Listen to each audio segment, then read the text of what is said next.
গ্রামের সরু পথ ধরে পাশাপাশি হাঁটছিল দুই বোন, নেহা আর হেনা। নেহা ছিল বড় বোন, শান্ত ও দায়িত্বশীল। হেনা ছিল ছোট, চঞ্চল আর দুষ্টু।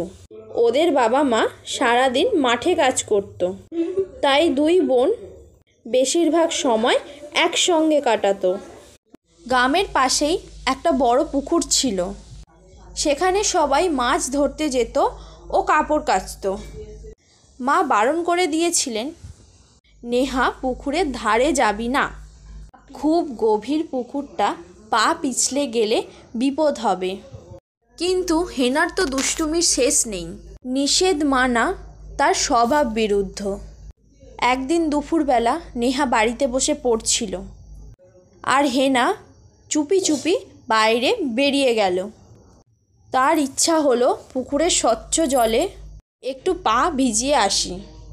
সে গিয়ে পাড়ে বসলো, জলে পা ডোবালো, আর পুকুরের জল দেখে মুগ্ধ হয়ে তাকিয়ে থাকলো হেনা। কিন্তু হঠাৎ ঘটল এক বিপদ। পা পিছলে হেনা সোজা পুকুরে পড়ে গেল। সে সাঁতার জানতো না, হাত পা ছোঁড়াছুড়ি করতে লাগলো। নেহা আর ভাবল না, সোজা পুকুরে ঝাঁপ দিল। সে ছোটোবেলায় দাদুর কাছ থেকে সাঁতার শিখেছিল। সে ডুব দিয়ে ছোট বোনের হাত খুঁজতে লাগলো। অবশেষে অন্ধকার জলের নিচে সে হেনার হাতটা পেয়ে গেল। শক্ত করে ধরে দ্রুত ওপরের দিকে টানলো।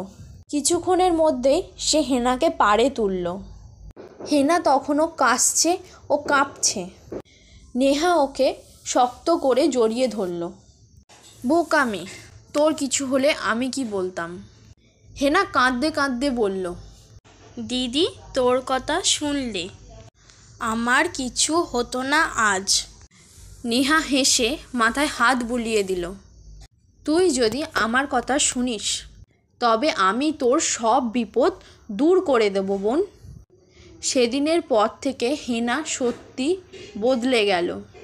সে বুঝতে পারল নেহার ভালোবাসার মূল্য কতটা।